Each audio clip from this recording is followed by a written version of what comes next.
पाहि सरस्वती तिस्रो देवी मयोर्भुवः बर्हिः सीदन्तु अश्रिधा बर्हिः सीदन्तु अश्रिधा।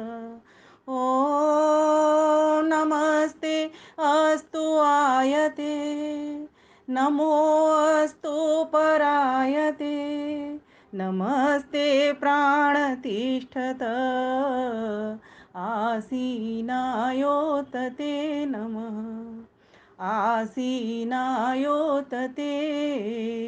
नमः। कोरोना काल के दौरान ऑनलाइन गूगल मीट के माध्यम से पूरे विश्व में वेद का डंका बजाते हुए सफल 215वें संगोष्ठी पर हिंदी दिवस के इस पावन अवसर पर आज आपने आचार्य जी विराट कवि सम्मेलन रखा है और एक विषय रखा है जो सबके समक्ष जाए, जो प्रेरणास्पद हो, कैसे बढ़े हिंदू का गौरव।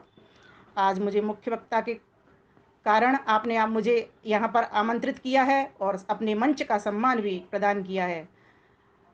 आज के इस कार्यक्रम की अध्यक्षता कर रहे डॉक्टर जय सिंह आर्य जी, अंतर्राष्ट्रीय गीतकार, जिनके कि अभी हम कविताओं का आनंद ले रहे थे। मुख्य अतिथि श्रीमती सरोज जौहन जी, प्रख्यात कवित्री कनाडा, और आमंत्रित कविगण डॉक्टर राहुल जी दिल्ली से, श्री जितेंद्र प्रभाकर सरल जी फरीदाबाद से, श्री हर्षवर्धन आर्य दिल्ली से, श्रीमती पूनम नागिया दिल्ली से। अभी श्रीमती पूनम नागिया जी नहीं आई हैं, मैं सुन रही थी सभी को। सभी कविगण, विद्वज्जन एवं जहाँ जहाँ से जुड़े हैं, पूरे भारत से, ऑस्ट्रेलिया से, कनाडा से, जैसा कि आचार्य जी नाम ले रहे थे, अन्य देशों से भी हमारे इस वेबिनार में, संगोष्ठी में जुड़े सभी भाई बहनों को मैं हृदय से नमन, वंदन और अभिनंदन करती हूँ। बड़ा ही सौभाग्य का अवसर है कि मुझे आपके समक्ष आपके दर्शन करने का सौभाग्य प्राप्त हुआ है। आदरणीय आचार्य जी के बारे में तो मैं क्या कहूँ, हमेशा ही बहुत ही अच्छी तरीके से अपनी संगोष्ठियाँ करते हैं चारों, क्योंकि एक किसी भी कार्य को, किसी भी आयोजन को करने के लिए यह तो आयोजक लोग ही जानते हैं कितनी मेहनत, कितना श्रम, कितना पुरुषार्थ करना पड़ता है। पूरी तरीके से अपनी पूरी एक आयोजक समिति को लेकर के आप अपना कार्यक्रम करते हैं। बहुत ही कुशल संचालन और संयोजन भी आप कर ही रहे हैं। तो मैं अब अपने विषय की ओर आने से पूर्व एक नमन गुरु बिरजानंद को भी करना चाहूँगी, क्योंकि अगर प्रज्ञाचक्षु दंडी गुरु बिरजानंद सरस्वती अगर नहीं होते तो उनको महर्षि दयानंद सरस्वती जैसा शिष्य भी प्राप्त नहीं होता और हमको महर्षि दयानंद सरस्वती जैसा गुरु भी प्राप्त नहीं होता। वास्तव में महर्षि दयानंद सरस्वती एक नींव बने हम सभी आर्यजनों के, भाषा हो, वेशभूषा हो, अध्यात्म हो, संस्कृति हो, या ज्ञान हो, या कर्म हो, या उपासना हो, सभी बिंदुओं को उन्होंने अपने ग्रंथों में छू करके हमको बताया और हम सोई हुई जनता को उन्होंने जागृत किया। आज ऐसे गुरुओं के गुरु स्वामी बिरजानंद दंडी जी का आज पुण्यतिथि है। आज हम सभी उनको श्रद्धा नमित होकर के स्मरण कर रहे हैं। इतना प्रतिभावान जो व्यक्ति रहा हो, महान आत्मा रहा हो, जिसने कहते हैं गायत्री जप के द्वारा गंगा में खड़े होकर के 3 वर्ष साधना की हो, और 3 वर्ष तो एक कहने मात्र है, जिसके जीवन में तन मन जिसका रंगमा हुआ हो, और ऐसे व्यक्ति को अगर किसी शिष्य का अगर वो सहयोग मिल जाता है किसी काम को उन्नत करने के लिए, तो ये बड़ा भारत के लिए एक सूर्योदय से कम नहीं होता। जब कहते हैं गुरु बिरजानंद ने अपना देह को त्यागा, तब ऋषि दयानंद फूट फूट करके रोए, जबकि सन्यासी को कोई रोने का धर्म नहीं है, लेकिन गुरु के प्रति श्रद्धा उनकी देखने लायक थी। कहते हैं आज व्याकरण का सूर्य अस्त हो गया। तो कुछ ही शब्दों से मैं सिर्फ अभी गुरु विजयानंद को नमन करती हूँ, क्योंकि विषय मेरे पास हिंदी का भी है। तो भाइयों बहनों, किसी राष्ट्र को समझना हो तो उसकी संस्कृति को समझना बहुत ही आवश्यक है। उसकी संस्कृति को समझने के लिए वहाँ की भाषा, वहाँ की वेशभूषा, वहाँ का भोजन, वहाँ का रहन सहन, वहाँ का आध्यात्म, वहाँ का ज्ञान समझना बहुत आवश्यक है। उसी में से भाषा एक अंग है। विश्व के लगभग सभी देशों में अपनी अपनी राजभाषाएं, राष्ट्रभाषाएं हैं, जिनके माध्यम से अपने देशवासी परस्पर संवाद, व्यवहार, लेखन, पठन, पाठन आदि कार्य करते हैं। स्वभाषा सभी के जीवन में हो, ऐसा हम सभी को प्रयास करना चाहिए। मैं अभी एक छोटा सा लेख बना रही थी, मैंने उसमें बात डाली थी कि हम जितना अपनी मातृभाषा में प्रखरता व प्रामाणिकता के साथ में किसी अपने विचारों को अभिव्यक्त करते हैं, उतना किसी अन्य भाषा में नहीं। ये हम सभी और आप और हम सब जानते हैं। हमें गर्व है कि विश्व की सर्वाधिक बोली जाने वाली भाषाओं में हिंदी का दूसरा या तीसरा स्थान है। सर्वाधिक बोली जाने वाली भाषा चीन की चीनी है, उसके बाद में कुछ अंग्रेजी का भी सुना जाता है जैसा कि, लेकिन अंग्रेजी की अपनी ही अंग्रेजी नहीं है, वहाँ पर भी मिला जुला उनका पूरा मिश्रण है, मिश्रित भाषा है। समृद्ध होने की उसने कोशिश की है, लेकिन हमारी जो हिंदी भाषा है इसमें कहीं से हमने कुछ भी नहीं लिया। संस्कृत से पाली, पाली से प्राकृत और सीधे हिंदी पर आकर के उतर जाती है। हिंदी एक ऐसी समृद्ध भाषा है, मैं आपको बताना चाहूंगी कि इसमें हर एक रिश्ते के लिए एक अपना एक अलग संबोधन होता है। जैसे कि हम सभी बोलते हैं मामा, मामी, चाचा, चाची, ताऊ, ताई, भैया, भाभी, माता, पिता, लेकिन अंग्रेजी के भीतर एक अंकल से काम चल जाता है। माता पिता के बाद में एक अंकल कर दो, बस अंकल से सारे सभी रिश्ते हो जाते हैं। बहुत कम शब्द हैं। कोई, अब कल एक विद्वान सुना रहे थे कि उनके जो अंग्रेजी के जो मूल शब्द हैं वो लगभग 60,000 के करीब हैं। ये शोध का विषय है, लेकिन हिंदी के जो विषय हैं वो 60 लाख, हिंदी के जो शब्द हैं वो 60 लाख के करीब हैं। पता नहीं, ठीक है, लेकिन मैं तो ये कहूंगी कि हिंदी की अगर रक्षा करनी है, हिंदी को अगर बचाना है, अपनी भाषा को बचाना है, तो सर्वप्रथम जो हमें गौरव बढ़ाना होगा स्वयं से। जैसे मैं अभी देख रही हूँ स्क्रीन पर नाम आ रहे हैं, अब हमारे भी बोलने में ऐसा रच बस गया, ऐसी घुसपैठ हो गई है अंग्रेजी की और उर्दू की कि हम भी उससे वंचित नहीं रह पाते हैं। बोलते बोलते प्रयास करते हैं, लेकिन प्रयास से ही, अभ्यास करने से ही हमारा काम होगा। तो सर्वप्रथम हमें अपने आप से प्रारंभ करना चाहिए कि जो घुसपैठ हुई है, जो संक्रमण हुआ है किसके भीतर, हमारी हिंदी भाषा के भीतर, उसको निकालना प्रारंभ करें, उसको निकालना प्रारंभ करें। जैसे अभी यहाँ पर हमारा यहाँ पर नाम आ रहे हैं बहुत सारे, और हमारा भी शायद जा रहा होगा उस तरह से, अंग्रेजी में नाम जा रहे हैं। अगर हम चाहें इसको, हिंदी को सिर्फ एक दिन नहीं, 14 सितंबर ही नहीं, नित्य प्रति अगर हिंदी के प्रति श्रद्धा पैदा कर सकें, तो हम सर्वप्रथम अपना काम पहला शुरू करेंगे, हमारे जो हस्ताक्षर होंगे वो हिंदी में होंगे। इस तरह से हम अपने राष्ट्र का गौरव बढ़ा सकते हैं और अपनी भाषा का भी गौरव बढ़ा सकते हैं। ये जो जितनी भी बात अभी यहाँ पर रखी गई है, मैं इनकी पुनरावृत्ति नहीं करूंगी। सब कुछ होने के बावजूद भी यह बहुत ही दुर्भाग्यपूर्ण है कि आज हमारी अपनी कोई राष्ट्रभाषा नहीं है। हमारे संविधान के अनुच्छेद 343(1) में ये तो कहा है कि भारत की राजभाषा हिंदी और लिपि देवनागरी है, किंतु इसे राष्ट्रभाषा बनाए जाने के अब तक के सभी प्रयास असफल ही रहे हैं। इसे राजभाषा का स्थान जो मिला 14 सितंबर 1949 को मिला था। तब हमें कहा गया था कि 15 वर्ष के बाद में इसको राष्ट्रभाषा का दर्जा दे दिया जाएगा, लेकिन अब तब से लेकर के अब तक स्वतंत्र भारत में 70 वर्ष हो गए। अब वो किस कारण से रहे, नेहरू जी रहे या महात्मा गांधी कारण रहे या और भी अन्य अन्य, जिस तरीके का शासक वर्ग होता है उसी तरीके की खिचड़ी मिली जुली भाषा को ही उन्होंने पूरा बना दिया। तो आज भी हमारी यही हिंदी की कमजोरी रही कि हम उसको समृद्ध तरीके से नहीं बोल पाए, न लिख पाए, क्योंकि हमें पता ही नहीं चलता। जैसे अभी हम बोलते हैं कि हम तो रोज जाते हैं, अब ये रोज क्या शब्द है, ये उर्दू का शब्द है। अब हम बोलते हैं लेकिन, ये लेकिन क्या शब्द है, किंतु परंतु, हमारे यहाँ तो इतने बढ़िया बढ़िया शब्द हैं इन, लेकिन अब ये उर्दू की घुसपैठ हो गई। और आपको एक बात बताती हूँ, जैसी हिंदी भाषा है ना, संस्कृत से एकदम मिली जुली, जैसे कि माँ की एक बेटी होती है, माँ का एक बेटा होता है, पिता का एक बेटा होता है, ठीक उसी प्रकार से ये इतनी ज्यादा पास है। जैसे हम बोलते हैं संस्कृत में मातृ और हिंदी में माता। बताइए, बाकी की भाषाओं को पार्लर में जाना पड़ा, अपने आप को मेकअप करना पड़ा, सजाना पड़ा, रूप रंग को बनाना पड़ा, लेकिन हमने ये रूप रंग को बनाया ही नहीं। जैसी माँ संस्कृत, वैसी उसकी बेटी। आप देखिए, पितृ पिता हिंदी में, भ्रातृ भाई हिंदी में, बहुत सारे ऐसे शब्द, वात वायु, सारे मिले जुले वहीं से निकले हुए। लेकिन ये जो अंग्रेजी जैसी भाषा है, मदर फादर काफी दूर तक की, इनमें ऐसे लगता है जैसे कहीं से लैटिन का कोई शब्द ले लिया, कोई रोमन का शब्द ले लिया, कहीं से मिला मिला करके इसको समृद्ध किया गया।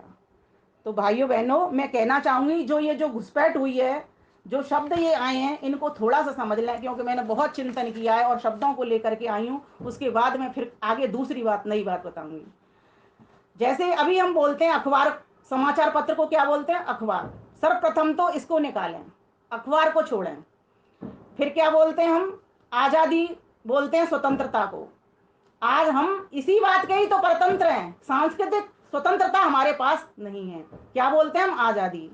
इसको निकाल दें। जनसंख्या को क्या बोलते हैं? आबादी। हमारे देश की आबादी कितनी है? गौर करेंगे, अगर आप प्रयास करेंगे और इसका अभ्यास करेंगे नित्य प्रति, ऐसा कोई काम नहीं है करत करत अभ्यास के जड़मत होत सुजान, कि वो काम आपसे हो ना पाए। अगर हम सही मायने में अपनी माता से प्यार करते हैं, अगर हम अपनी भाषा से प्यार करते हैं, अगर हम अपने राष्ट्र से प्यार करते हैं, तो हमको इस बात को समझ करके उस घुसपैठ को निकालना पड़ेगा। ये परतंत्रता का बहुत बड़ा कारण है। अंग्रेज आए, मुगल आए, उन्होंने किया क्या? सर्वप्रथम हमारी हमारी शिक्षा के ऊपर उन्होंने वार किया। जितने भी आज आप देख रहे हो स्कूल बने हुए हैं, वे सारे सेंट के नाम से स्कूल बने हुए हैं, और हम भी बड़े गर्व के साथ में उन स्कूलों में अपने बच्चों को पढ़ाना चाहते हैं। क्यों? क्योंकि हमने गुरुकुलों की ओर ध्यान दिया ही नहीं। जहां से हमारी वैदिक संस्कृति मजबूत होती, वहां पर हमारा ध्यान गया ही नहीं। आज भी देखो गुरुकुल किस तरीके से कमजोर पड़े हुए हैं। आज आवश्यकता है, अगर हम चाहते हैं कि अपने राष्ट्र को सुरक्षित करना, अपनी संस्कृति को सुरक्षित करना, तो उसके भाषा का भी हमको ध्यान रखना पड़ेगा। और जहां जहां हमारी हिंदी भाषा को मजबूत करने वाले जो संस्थान हैं, उन पर हमें नजर लगानी पड़ेगी। तो प्यारे भाइयों बहनों, देखो, एक शब्द इबादत मैंने लिखा, इसमें इबादत बोलते हैं हम प्रार्थना को। आज्ञा को इजाजत बोलते हैं। कितने कितने सुंदर शब्द हैं। मनुष्य, इंसान बोलते हैं, वो बहुत आसानी से बोल देते हैं, सरलता से। अब मैंने आसानी शब्द बोला ना, ये भी उर्दू का है। सरलता से बोलना है हमको। इज्जत किसको बोलते हैं? प्रतिष्ठा को। प्रतिष्ठा कितना बढ़िया शब्द है हमारे पास। क्षेत्र को हम क्या बोलते हैं? हमारे इलाके में तो ऐसे ही होता है, बोलते हैं ना इलाका। ये निकालने पड़ेंगे सब शब्द। उपचार कहते हैं ना, इलाज, इलाज बोल देते हैं। क्यों बोलते हैं इलाज, जब हमारे पास तो उपचार शब्द है। उपकार, एहसान को निकालना पड़ेगा। क्या बोलते हैं? एहसान, बड़ा एहसान किया उसने, नहीं, बड़ा उपकार किया किसी ने। त्याग पत्र कहते हैं ना, इस्तीफा दे दिया उसने, नहीं, त्याग पत्र दे दिया, इस्तीफा को निकालिए। ऐसे ऐसे निष्ठावान, ईमानदार बोल देते हैं, बड़े सरलता से बोलते हैं इस बात को कि वो व्यक्ति बड़ा ईमानदार है। कहो उसको निष्ठावान है, उसको पता है क्या सच्चाई है, किस तरीके का व्यवहार करना है। आयु, आयु देखो कितना बढ़िया शब्द है। हम बोलते हैं उम्र, सारी उम्र हमारी ऐसे ही बीत गई। ये हमको जबरदस्ती बलात् हमारे ऊपर थोपी गई भाषाएं हैं, और हम इसको समझ नहीं रहे हैं। तो हमको सर्वप्रथम क्या करना पड़ेगा? अपना जो नाम है वो हिंदी में करना पड़ेगा, अपने हस्ताक्षर है वो हिंदी में करने पड़ेंगे, और अपने तो करने ही पड़ेंगे, सबके ऊपर और ध्यान जमाना पड़ेगा। अब आप देखिए, मैं तो कहती हूँ दिनचर्या से इसका अभ्यास बनाइए। सुबह जब हम उठते हैं, बच्चों को क्या सिखाते हैं? बड़ी शान करते हैं, गुड मॉर्निंग बेटा, गुड मॉर्निंग। क्यों कहते हैं जी? हमारे पास शब्द नहीं है। अभी मैंने मंत्र को इसीलिए लिया, नमस्ते अस्तु आयते, नमो अस्तु पर आयते, नमस्ते प्राण तिष्ठत आसीनायोतते नमः। आते हुए को नमस्ते, जाते हुए को नमस्ते, सुबह नमस्ते, शाम को नमस्ते, मध्याह्न में नमस्ते। और फिर आपको और कुछ नहीं आ रहा तो आप कहिए ना शुभ प्रभात। किसने मना किया? सुबह अच्छी हो, प्रभात अच्छा। अब सुबह भी बोलते हैं ना, सुबह भी हमारा हिंदी का शब्द नहीं है, प्रभात बोलिए, प्रभात काल हम बोलते हैं ना। और दिन में मध्याह्न बोलिए ना, शुभ अपराह्न, शुभ मध्याह्न। क्यों बोलते हैं गुड आफ्टरनून? क्या हमारे पास भाषा नहीं है? हमारे पास तो उनसे अधिक शब्द है मूल, लेकिन फिर भी ये जो घुसपैठ है, ये जबरदस्ती हमारी संस्कृति को और शिक्षा को नष्ट करने के लिए। इसीलिए आज हमको समझना होगा कि इन शब्दों को समझ करके और निकालें। और शुरुआत, प्रारंभ, अब मैंने शुरुआत बोल दिया ना, ये देखो किस तरह से हमारे तन मन के भीतर रच बस गया है। प्रारंभ, हमको प्रारंभ करना पड़ेगा। और आगे देखिए, अब देखो अंग्रेजी की बताती हूँ। आप देखोगे हमारे यहाँ पर संस्कृत में मातृ शब्द, हम माता बोलते हैं हिंदी में, कितना बिल्कुल एकदम से समीप है, समीपस्थ शब्द है। अब हम इसको क्या बोल देते हैं? नियर शब्द है ना। लेकिन उनका देखिए मम्मी, है ना, और उनका देखिए अम्मी। ये मम्मी और अम्मी का क्या है? ये तो कहीं नहीं है। जब बालक जब पैदा होता है, जब शिशु जन्म लेता है, तब भी उसके आगे जो मुंह से निकलता है वो शब्द माँ माँ माँ, इस तरह से वो हा वाह आ ऐसे स्वर निकालता है, व्यंजन भी निकालता है। सर्वप्रथम माँ माँ उच्चारण करता है। माँ को भी जब अस्पताल से जब आती है वो प्रसव को करके, बच्चे को जन्म दे के, शिशु को जन्म दे करके, तो वो जब नर्सेज उसके सामने आती हैं, परिचारिका, तब क्या करती है वो, इस तरह से आ का उच्चारण करती है। तो ये जो हिंदी भाषा है, हमें समझना होगा, इतनी मजबूत, समृद्ध, सशक्त भाषा है। और किसी भी, जब किसी राष्ट्र की अपनी भाषा नहीं होती तो समझो वो राष्ट्र गूंगा के समान है। क्योंकि ये भाषा ही एक माध्यम होता है जो कि हम आपस में परस्पर जिससे संवाद करते हैं। आपस में पत्रों के माध्यम से हम संवाद करते हैं, दूरभाष के माध्यम से हम संवाद करते हैं। तो जब हम अपनी चीज को कहेंगे तो हमको गर्व नहीं होगा। और आज मैं देखती हूँ बहनों को, माताओं को, भाइयों को, कहते हैं कि अगर कोई अंग्रेजी बोलता है तो वही होशियार है। मैं कहती हूँ मैं तो गंवार हूँ, मुझे अंग्रेजी आती ही नहीं है। मैं सीधा बोलती हूँ मुझे अंग्रेजी नहीं आती। कोई भाई बहन लिखता है, मैं कहती हूँ मुझे समझ नहीं आई, बहन जी दोबारा लिख दो इसको, या दोबारा बोल दो। ठीक है, मैं समझने के लिए समझूंगी, लेकिन अपने अपने भाइयों से, भारतवासियों से, जिसके कि हर राज्य के भीतर दो चार को छोड़ करके और हिंदी को समझते हो, हिंदी को बोला जाता हो, हिंदी को पढ़ा जाता हो। हम तो वहां पर दक्षिण में भी गए थे, तो वहां पर भी उनके विषय में हिंदी थी। तो बताइए, हमारे तो पूरे भारत में हिंदी रची बसी है, फिर हम ऐसा क्यों करते हैं कि अंग्रेजी बोलने में गर्व करते हैं? क्यों करते हैं? हमें अंग्रेजी बोलने में कभी भी गर्व नहीं करना चाहिए। तो और देखिए, हम बोलते हैं, क्या बोलते हैं, अंकुरित। और क्या बोल रहे हैं आजकल, हमने तो मूंग को स्प्राउट्स किया। और बाजार में वो थैली बन बन करके आ जाती है, कहते हैं हम तो स्प्राउट्स खाते हैं, बड़ी ताकत मिलती है। अगर अंकुरित अनाज कह दें, हमारी जैसे दादी ही, नानी, माताएं बोलती हैं, तो इसमें कौन सी हमारी शर्म की बात है? ये तो गर्व की बात है कि हमारे पास इतनी समृद्ध भाषा है। और इतना, मतलब अभी देखो आजकल क्या हो रहा है कि कैसे कहते हैं हम लोग, कहते हैं कि अरे देखो कोई बढ़िया सा डिलीशियस फूड बनाओ जिससे मूड फ्रेश हो जाए। अब बताइए इसमें कितनी हिंदी बोली है हमने, कितने अंग्रेजी के शब्द बोले हैं। तो कहने का भाव यहाँ पर ये है कि हम सभी को सर्वप्रथम तो इस घुसपैठ को निकालना पड़ेगा जो कि उर्दू और अंग्रेजी के शब्दों की हुई है। तब जाकर के हम अपने देश की भाषा का गौरव, हिंदी भाषा का गौरव बढ़ा सकते हैं। दूसरी बात मैंने आपको बताई कि हमारे व्यवहार में, हमारे बोलने में, हमारे लेखन में, पठन में, पाठन में, सब में हिंदी का प्रयोग हो, गर्व के साथ इसको बोले, शर्म के साथ नहीं। तीसरी बात, हम स्वयं तो करें ही उसका प्रयोग, और लोगों तक भी इस बात को हम पहुंचाने का पूरा पूरा प्रयास करें। तो इस प्रकार से हम अपनी हिंदी भाषा को समृद्ध कर सकते हैं। क्योंकि जब तक व्यक्ति के भीतर अपने भारत देश के प्रति, अपने इस राष्ट्र के प्रति श्रद्धा नहीं होगी, तब तक वो भाषा पर भी ध्यान नहीं देगा। इसीलिए वेद ने कहा है, माता भूमि पुत्रो हम प्रतिव्या। हमारी हमारी जो पृथ्वी है पूरी माता है, मैं उसका पुत्र हूँ। पुत्र का कर्तव्य होता है अपनी माता की रक्षा करना। माता की रक्षा, पृथ्वी की रक्षा कैसे करेंगे? पृथ्वी की रक्षा होगी ही तभी जब हम अपनी भाषा का ध्यान रखेंगे, अपनी वेशभूषा का ध्यान रखेंगे, अपने भोजन का भी ध्यान रखेंगे। आप देखिए, हम बाजार कितने कितने अंग्रेजों के बनाए हुए चीजों को, पिज्जा, बर्गर, ये हमारी तो संस्कृति में थे ही नहीं, इनमें ही तो हम अंग्रेजी के शब्दों को कितना बोल रहे हैं, खाने की वस्तुओं में कितना बोल रहे हैं। अब यहाँ पर भी हम इस बात का प्रयोग कर सकते हैं। हमारी दादी नानी तो बाजरे की रोटी बनाती थी, उसके ऊपर चना का साग रख देती थी। ये पिज्जा क्या है? ये पिज्जा यही है, ये अंग्रेज आए थे भारत में और ये हमारी चीजों को ले गए और नए नए नाम दे दे करके लेकर के आ गए। और हमने उसी पर गर्व करना शुरू कर दिया, प्रारंभ कर दिया कि ये देखो कितना बढ़िया पिज्जा बनता है। और वो 200 रुपए का पिज्जा, जो कि सिर्फ 5 रुपए की रोटी बन जाती थी, 5 रुपए का उसके ऊपर साग रख जाता था। और जब हमारे यहाँ तो आज का ये नहीं है, हमारे यहाँ तो हमेशा से ये बनती रही है। एक बार एक अंग्रेज हमारे देश के भीतर आया और आकर के और उस एक घर के भीतर उसने भोजन किया, तो उसको जलेबियां परोसी गई। वो अंग्रेज देख करके अचंबा करता है और पूछता है कि मैं ये नहीं समझ पा रहा हूँ, ये इतनी स्वादिष्ट लग रही है, इसमें रस कैसे पहुंचाया गया? उसको क्या पता है कि हमारा रस भी पहुंचाने का ढंग भी अलग है, कि चाशनी में डुबो करके रस पहुंचाया जाता है। वो सोचने लगा कि जरूर इसमें इंजेक्शन लगाया होगा रस का। हमारी हिंदी भाषा के जो शब्द हम मुख से जो संवाद करते हैं, पहले हमारे मन के भीतर विचार। और एक और बात बताती हूँ, हमें इस भाषा को सीखना नहीं पड़ता। अंग्रेजी हमको सीखनी पड़ती है, उर्दू हमको सीखनी पड़ती है, हर भाषा, फ्रेंच हमको सीखनी पड़ती है। लेकिन जो भाषा हमको सीखनी नहीं पड़ती वह स्वतः हमारे भीतर से निकलती है।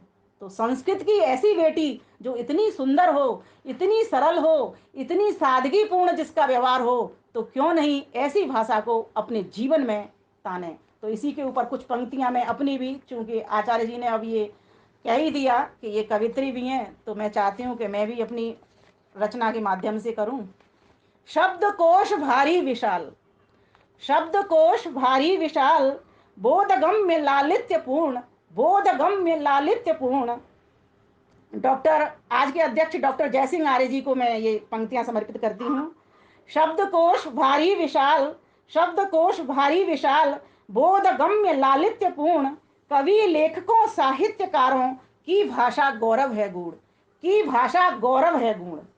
एक सूत्र में पिरोने वाली, एक सूत्र में पिरोने वाली, गुप्त न रखती कोई शब्द। उनकी यहाँ नाइफ, KNIFE बोलते हैं ना, के को साइलेंट कर दिया। लेकिन हमारे यहाँ ऐसा कोई भी शब्द, जो वर्ण जैसा है, जो स्वर जैसा है, जो व्यंजन जैसा है, उसको वैसा की वैसा बोला जाता है। न हम किसी को छुपाते, न कोई किसी को अतिरिक्त करते। एक सूत्र में पिरोने वाली, गुप्त न रखती कोई शब्द, स्पष्ट भाव भंगिमा निराली, हो मुखरित स्वर सत्य वशुद्ध, हो मुखरित स्वर सत्य वशुद्ध।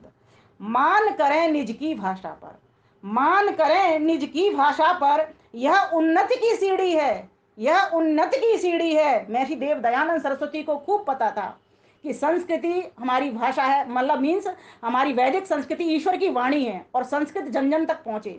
जब उन्होंने देखा कि भारतवर्ष के भीतर सब हिंदी ज़्यादा अधिक समझते हैं, तो जब बंगाल में उनका एक प्रवचन हुआ तो वहाँ पर उनको चंद्रसेन जी की से मुलाकात हुई, तो उन्होंने कहा कि अगर इन व्याख्यानों को संस्कृत की जगह तुम हिंदी में बोलोगे तो इससे बहुत लोग समझ पाएंगे।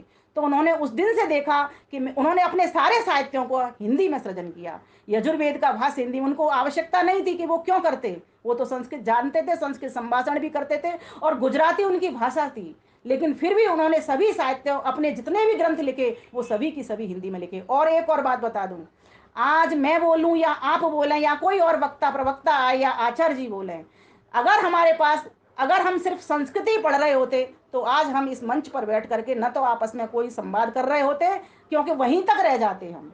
माना कि संस्कृत सबकी जननी है, सभी भाषाएं वहीं से निकली हैं, लेकिन फिर भी जो एक हमारे पास जो हिंदी भाषा इतने सरल तरीके से, सरल ढंग से हमको मिली, पकड़ में आई, उस भाषा के द्वारा हम संस्कृत को भी अब समझने वाले बन रहे हैं। तो आगे देखिए, इसके गौरव की गरिमा गावे पीढ़ी दर पीढ़ी है, संस्कारों के स्वर है समाहित, संस्कारों के स्वर है समाहित, संस्कृत की पहचान है, संस्कृत की पहचान है, हम सबके माथे की बिंदिया, हम सबके माथे की बिंदिया, आन वान और शान है। आओ दर्जा इसे दिलाएं, आओ सम्मान, ये दर्जा शब्द भी उर्दू का है, अब मुझसे लिख गया, मुझे अभी भी ध्यान आया बोलते वक्त। आओ सम्मान इसे दिलाएं, राष्ट्रभाषा आर्य भाषा का, महर्षि दयानंद सरस्वती ने इसको आर्य भाषा का, जैसा कि हमारे अभी कवि महोदय जी हमको बता रहे थे। आओ सम्मान इसे दिलाएं, राष्ट्रभाषा आर्य भाषा का, पहले लिखना पढ़ना स्वयं हो, पहले लिखना पढ़ना स्वयं हो, फिर मिले ठोर परिभाषा का, फिर मिले ठोर परिभाषा का। सरस्वती वैखरी विधा, सरस्वती वैखरी विधा, सुविधा सुंदर सुविचारी है, सुविधा सुंदर सुविचारी है, वेद विमल संस्कृत की पुत्री, वेद विमल संस्कृत की पुत्री, बल बल जाऊं बलिहारी है, बल बल जाऊं बलिहारी है। अ से अनपढ़ से, अर्थात अ से ज्ञान, अनपढ़ से ज्ञानी बनाने वाली ये भाषा है। इसीलिए मैं हिंदी का खूब प्रयोग करना चाहिए अपने लेखन में, पठन पाठन में, वाचन में। और दूसरी बात, उनका देखिए, आस से लेके जेब्रा तक की, वहीं तक की सफर कराते हैं वो। ए से आस, ASS और जेड से जेब्रा, उसमें कहीं भी कोई उन्नति ऐसी हमको दिखाई नहीं पड़ती है। ये हमारा एक बोलने का ढंग है, कहने का एक तरीका है। वास्तव में ये हिंदी हमारी एक समृद्ध सशक्त भाषा है। जिस दिन हमारी ये राष्ट्र, अब हमको क्या करना, इसको राष्ट्रभाषा बने यहाँ तक के लिए जब तक सरकार काम करे, उससे पहले हम चूंकि राष्ट्र के एक सुंदर और बढ़िया नागरिक, उत्तम नागरिक हैं, हम इन मंचों के माध्यम से और हम अपने स्वयं के माध्यम से स्वयं आदर्श छोड़ते हुए इस हिंदी को प्रयोग में लाएं और औरों तक भी इसको पहचाने का प्रयास करें, जिससे मजबूर होकर के हमारी सरकार को भी इस भाषा को राष्ट्रभाषा करना पड़े। जिस देश के वासी, जिस देश के नागरिक, वेद कहता है सत्यम बृहत ऋतम उग्र, दीक्षा तपो ब्रह्म यज्ञ पृथ्वी धारयंती, जिस देश के नागरिक सत्यनिष्ठ होते हैं प्राकृतिक नियमों के अनुकूल चलने वाले होते हैं, ऋतनिष्ठ होते हैं, अर्थात प्राकृतिक प्रेमी होते हैं,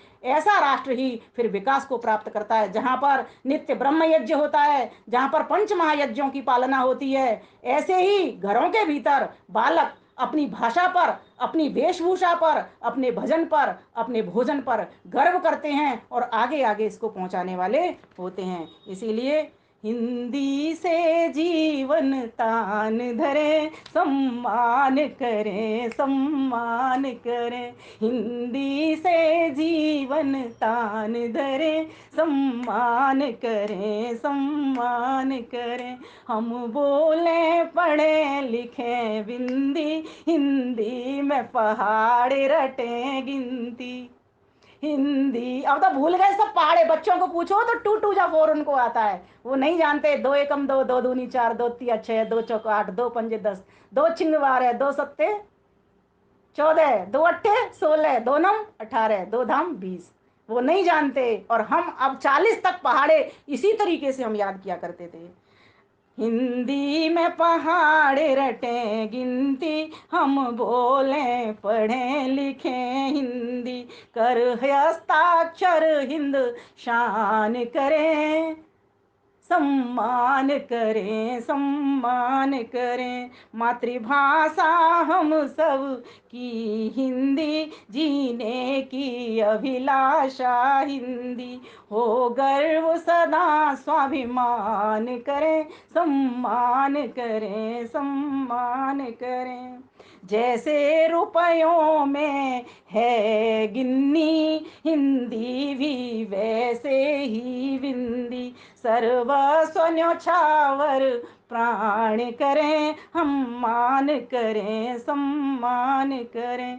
हिंदी हिंदू और हिंदुस्तान, संगति विमल तीनों की समान।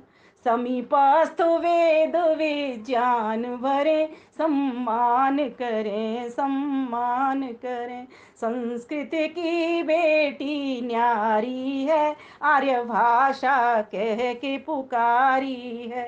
राष्ट्रभाषा हो जय गान करें, सम्मान करें, सम्मान करें। तो ऐसी भाषा जिस राष्ट्र की हो, और वो राष्ट्र फिर क्यों ना उन्नत होगा, लेकिन वो राष्ट्रभाषा बने और हम पूरी तरीके से उसको पढ़ें, पढ़ावें, सुने, सुनावें, अपने चाल ढाल में लावें, तब जा करके हम इस हिंदी भाषा को समृद्ध कर सकते हैं। हमारे राष्ट्र का नाम, मैं तो कहूँगी अभी कि राष्ट्र का नाम हमारे का जो भारत है, हिंदुस्तान हुआ, और जो इंडिया हुआ, ये इंडिया तो बिल्कुल पूरी तरीके से ख़त्म हो जाना चाहिए, और धीरे धीरे करके हिंदुस्तान और ये भारत भी। वैसे भारत का अर्थ अच्छा है, लेकिन फिर भी क्यों नहीं ये आर्यावर्त हो जाए। जिस दिन ये आर्यावर्त हो जाएगा इस राष्ट्र का नाम, तो जा करके आप देखोगे कि इसकी सब कुछ इसका अपना होगा। क्योंकि एक झंडा, हर राष्ट्र, कब राष्ट्र को हम उन्नत मानते हैं, जब उसका अपना एक झंडा हो, हमारा ओम का एक झंडा भी, और एक डंडा, हमारा एक वेद का डंडा हो, और एक पंडा, अर्थात वैदिक संस्कृति के अनुसार ही हम ज्ञानी बने। इस प्रकार से झंडा, डंडा और पंडा को जानते हुए हम अपनी संस्कृति को मजबूत कर सकते हैं। तो आइए भाइयों बहनों, चूंकि समय मुझे 30 ही मिनट आचार्य जी ने दिया है, और आचार्य जी का ये हमेशा निवेदन रहता है कि आप लंबा समय ले जाती हैं, इसीलिए मैं चाहती हूँ कि आज मैं पहले 1 या 2 मिनट पहले अपनी बात को समाप्त करना चाहूँगी। क्योंकि वास्तव में ये जो 3 देवियाँ होती हैं, इड़ा, मही और संस्कृति, जिसकी ये समृद्ध हैं, अर्थात मातृभाषा, मातृभूमि और मातृ संस्कृति। जिस देश की मातृ संस्कृति जीवित है, समझो उसकी आत्मा जीवित है।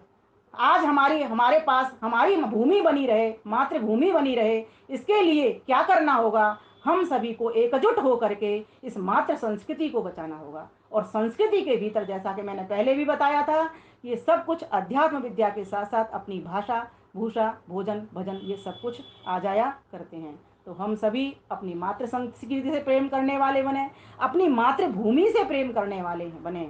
इस प्रकार से जो व्यक्ति अपनी अपनी माता के प्रति समर्पित होकर के इस राष्ट्र के भीतर आता है, क्योंकि वास्तव में चंदन है इस देश की माटी, तपोभूमि हर ग्राम है, हर वाला देवी की प्रतिमा, बच्चा बच्चा राम है। यहाँ पर हम सभी राम हैं, कृष्ण हैं, सीता हैं, यशोदा हैं, कौशल्या हैं।